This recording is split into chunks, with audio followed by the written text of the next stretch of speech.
AMTRAK's Lakeshore Limited, one of the few trains that splits in half and goes to 2 different destinations? From Chicago Union to New York Penn or Boston? This overnight train is one of AMTRAK's most popular routes, and today we're going to see what it's all about in sleeper class. As always, we'll go over what you need to know, how to navigate some of the not so great things about AMTRAK, and what you can expect on the train, in sleeper as well as in coach. So let's head over to Chicago Union Station and get this adventure started. Chicago is one of my favorite stations, and it has a lot of AMTRAK trains that either start or terminate here. With our sleeper ticket today, we get access to the Metropolitan Lounge, a nice place to sit back and wait for our train. With complimentary luggage storage, as well as some drinks and snacks available for you, it is a great place to sit and wait, especially when it's free. Unfortunately, the Pennsylvania room, or upper level, was closed when we got there due to the late hour. The Lakeshore Limited is one of the last trains to leave this station with a departure time of 9:30 p.m., at least when it's on time. There is plenty of seating throughout the lounge with spots to charge up any of your devices, as well as a children's play area.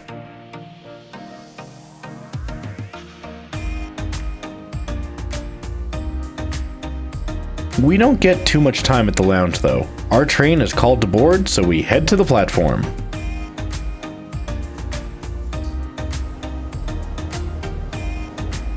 We'll be in car 4812 today, the last sleeper on the consist. Your coach position may vary.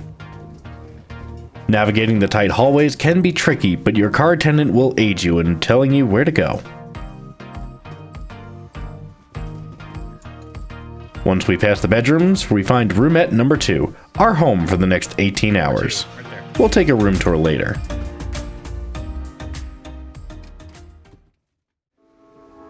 Once we settle in and move all of our stuff around, we head to the dining car. Because this train leaves so late, dinner service is not offered. However, the crew were offering free snacks and drinks to first class or sleeper car passengers.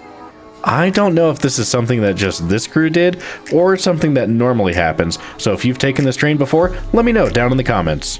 These Viewliner 2 dining cars are beautiful. With their Art Deco design and AMTRAK-inspired frosted glass dividers, it really feels like a bit of an older, more nostalgic dining car. At least until your food arrives. AMTRAK has transitioned to plasticware for most of its plates and cutlery. Still, the cheese and nuts were a welcome snack. It's not long into snack service that we pull out of Chicago and head into the darkness bound for Massachusetts. With it being so late, we headed back to our room and asked the car attendant to transition it into its nighttime configuration. He was quick and had it set up in no time at all, and believe me, we wasted no time climbing into those beds and getting some sleep. With that, we're calling it a night, so I'll see you in just a few seconds as the sun's rising. Well, the sun hasn't quite risen yet, but it's getting close. Now, the first order of business on AMTRAK when I wake up is always coffee and breakfast, and for sleeper car passengers, those are both included. A quick walk to the dining car, and they're already open and serving. Listen for the announcements the night before as to when they'll be open. Breakfast typically starts at 6 a.m. local time, however, sometimes that is not the case. Coffee acquired.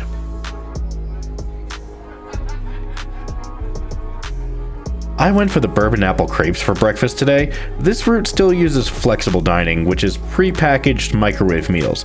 It's not ideal, but they're a lot better than you would expect. Hopefully traditional dining will come back soon. We'll take a full look at the menu a little bit later in the video.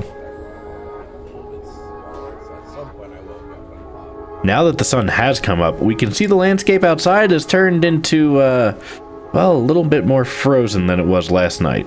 Snow covers the ground as a new layer starts to fall. It's a gray day, perfect to be inside and on the warm train. It isn't all sunshine and rainbows though.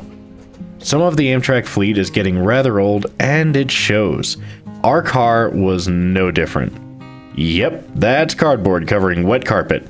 Our car had a few water leaks coming from the floor, so be sure to always wear some shoes or slippers as you walk around the train.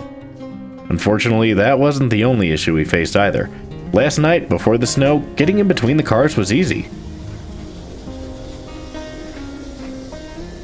Now let's take a look at that same vestibule this morning. It was a little, icy.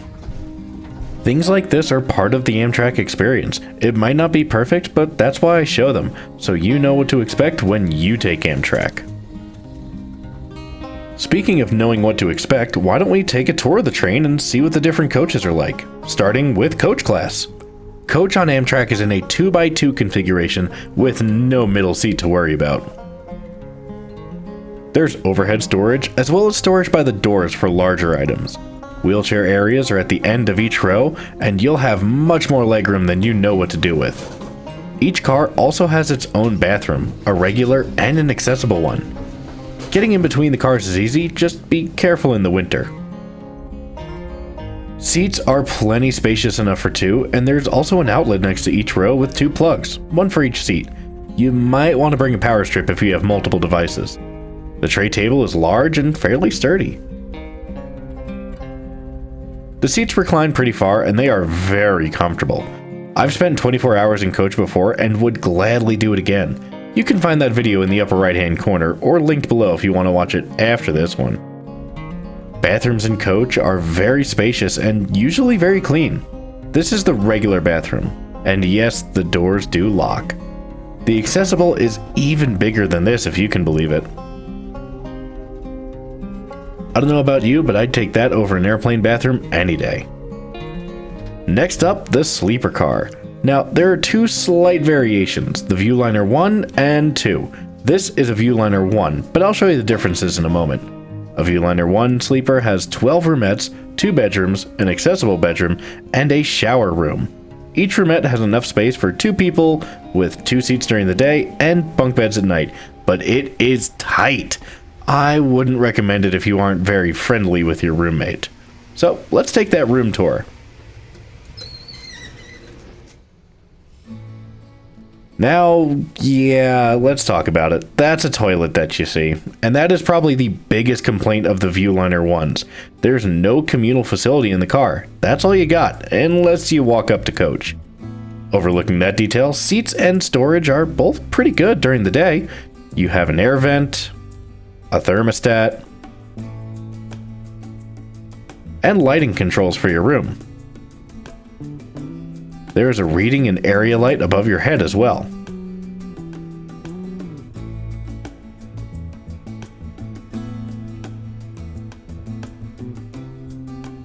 And of course, the big overhead light and nightlight control. You get a nice big mirror and even a sink. It's very handy for washing up.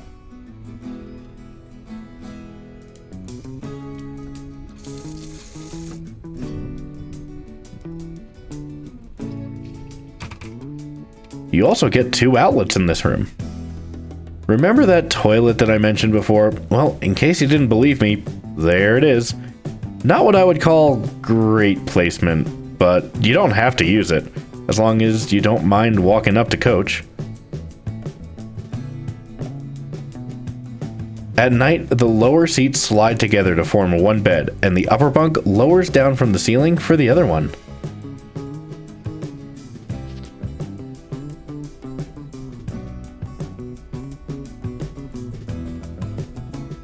Now, storage is always a concern, and in a Viewliner, there's plenty of it. Above the hallway next to the upper bunk is space perfect for 2 carry-on sized items. Larger luggage will have to be checked, so pack accordingly.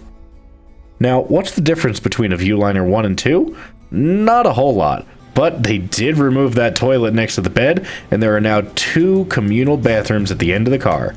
Upholstery is a little bit different, and the hallways have faux wood accents, making it a lot warmer and more inviting.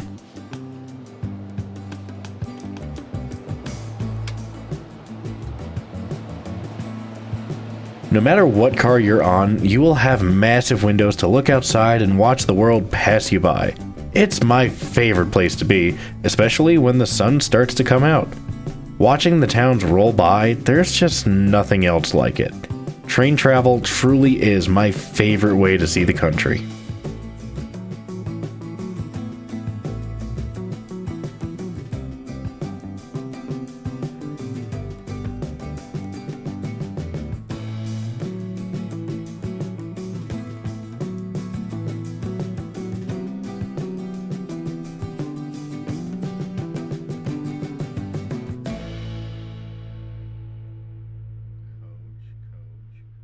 As we pull into Syracuse, we get to step off the train for a little bit. This is called a fresh air break, where we get a little bit extra time at the station, allowing you to step off the train, have a smoke, or just enjoy the fresh air.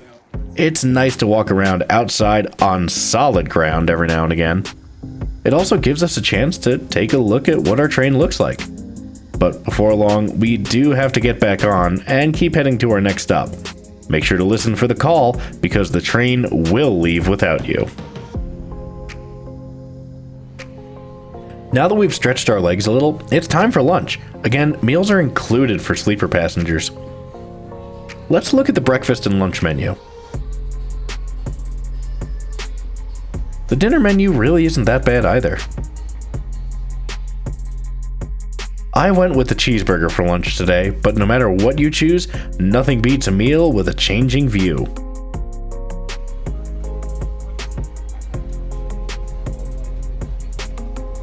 Especially when you make some friends along the way. Mealtime is communal seating, so there is always a chance that you'll be sitting with other people that you might not know. Getting to talk to them and learn their stories is always fun. I have met some amazing people on my various AMTRAK adventures, like Iron Horse Sarah today. Say hi!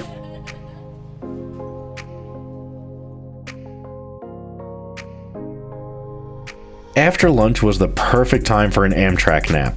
After all, we have nowhere to be anytime soon. There's about 2 hours until we get to Albany. There, something interesting happens. Remember how I said that this train splits into two and heads to different places? Albany is where that happens. And as we approach the station, we see a whole bunch of private cars. These are rail cars that are owned by private individuals rather than the railroad. Hopefully one day we can take a ride on them together. Once the train arrives, we'll have to get off. I booked a sleeper from Chicago to Albany, but we're in coach the rest of the way into Massachusetts. It was a little bit cheaper this way. So we say goodbye to our sleeper and head to our new accommodations. Once we're settled and get our stuff down, we head outside to see the train split. It's not often you get to see this happen.